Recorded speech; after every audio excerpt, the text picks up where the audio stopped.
Scooter वाले बाबू जरा झुका के चलना, झुका के चलना, झुका के चलना। ये जो स्कूटर देख रहे हैं ना आप, यही हाल आजकल कुछ न्यूज चैनल का है, जिन्हें चलाने के लिए किसी एक तरफ झुकना पड़ता है और दूसरी तरफ है आज तक की सवारी, जो बिना किसी पक्ष या विपक्ष की तरफ झुके हुए सच के साथ शानदार चल रही है पिछले 20 सालों से।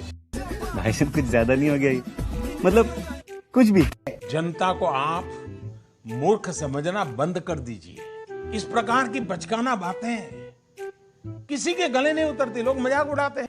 कौन से ऐसे लोग हैं जो अपनी राजनीति चमकाना चाहते हैं और उसके जरिए दरअसल ये बताने की कोशिश की जा रही है कि अगर ये लागू हो जाता है, मोदी सरकार लागू कर देती है तो फिर ये आपका एक तो सुनिए, एक बात सुनिए जी, आपका एज एन एंकर आपका सवाल है कि आप न्यूट्रल लहजे में बात करें। कौन से लोग हैं जो अपनी लीडरशिप चमकाना चाहते हैं, उससे तो आपका बायस मालूम होता है। आप एक साइड पे हैं, आप एंकर हैं, आप बीच में रहिए।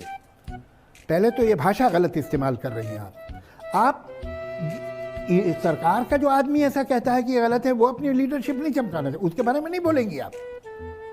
ये आपने तो तय कर लिया आप किस साइड पे है। जर्नलिस्ट को तय नहीं करना चाहिए वो किस साइड पे, उसे न्यूट्रल रहना चाहिए। ਹੱਸਦੇ ਚਿਹਰਿਆਂ ਦਾ ਮਤਲਬ ਇਹ ਨਹੀਂ ਹੁੰਦਾ ਕਿ ਉਹਨਾਂ ਨੂੰ ਕਦੇ ਕੋਈ ਤਕਲੀਫ ਨਹੀਂ ਹੁੰਦੀ, ਉਹਦਾ ਮਤਲਬ ਇਹ ਹੁੰਦਾ ਕਿ ਇਹਨਾਂ ਨੂੰ ਤਕਲੀਫਾਂ ਨਾਲ ਡੀਲ करना होता है। बिल्कुल सही। नया चेहरा या फिर नई उस तरह की ऊर्जा नजर नहीं आती है कांग्रेस पार्टी में, ऐसे में कैसे लड़ेंगे आप बीजेपी से? उसको देखने वालों के लिए पहले चश्मा उतारना पड़ेगा। देखिए, पहले मोदी जी और गोदी जी को यह तय कर लेना होगा कि कांग्रेस पार्टी मजबूत है कि कमजोर है, क्योंकि आदरणीय मोदी जी कहते हैं कि कांग्रेस पार्टी पूरे देश में भ्रम फैला दे रही है।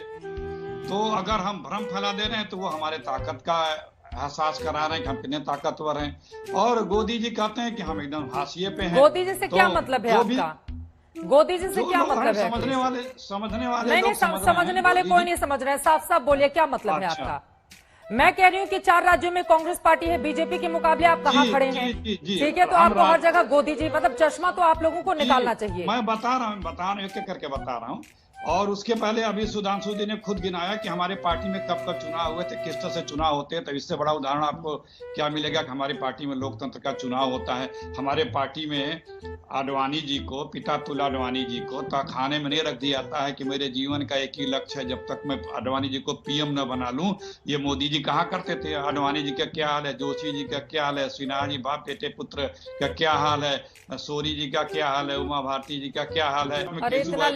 अखिलेश मैं दूसरे किसी का नाम ही नहीं लूंगी, मैं किसी का नाम ही नहीं लूंगी। आप तो उत्तर प्रदेश के कांग्रेस के बड़े लीडर है ना, का 80 सीटें हैं लोकसभा की, कितने सांसद? एक, वो भी तब जब समाजवादी पार्टी और बीएसपी वहां से रायबरेली से चुनाव नहीं लड़ती है। अभी जो हाल ही में वहां पर चुनाव संपन्न हुए, उपचुनाव में आपको 2% वोट मिला है। आपके कितने 403 विधानसभा में आपके 7 विधायक हैं और आप गिना रहे हैं कि उनके मुख्यमंत्री कैसे बने। सारी नजर आपकी बीजेपी पर है, यही आपकी सबसे बड़ी दिक्कत है।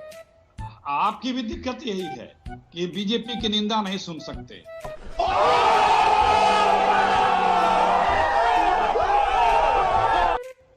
यही दिक्कत आपकी भी है। निंदा लोकतंत्र है, निंदाएं सबकी होती रहती, हमारी भी होती, हम सुनने को तैयार हैं। मौज कर दी वाह बेटे, वाह, अरे वाह। सर मैडम, ये मैं इतनी देर से बहस सुन रहा था। सलमान निजामी साहब को भी सुना मैंने, संबित पात्रा जी को भी सुना मैंने, लोकसभा में अमित शाह साहब को भी सुना। 70 साल का हिसाब और ये जो 6-7 साल का हिसाब की बात चल रही है। 2 लाइनें बोलना चाहता हूं सिर्फ। जो 70 साल पिछली सरकारों ने बनाया था, जो बनाया था वो आप बेच रहे हैं। आप कांग्रेस के प्रवक्ता बन के बैठे हैं या एमआईएम के प्रवक्ता बन के बैठे हैं? कमाल की बात है साहब, मैं तो कुछ कहना चाह रहा था, आपको क्यों बुरा लग रहा है? ये बात तो संबित पात्रा जी को बोलना चाहिए थी। मैं तो कंफर्म कर रही थी सर, ये बात तो संबित नहीं, ये बात नहीं, मैंने जानबूझ के बोला था। मैं देखना चाह रहा था कि यहाँ बीजेपी का प्रवक्ता कौन है।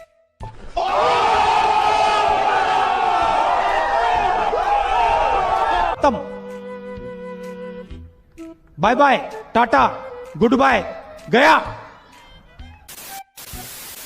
आपसे खतरनाक इस देश के लिए कोई हो नहीं सकता।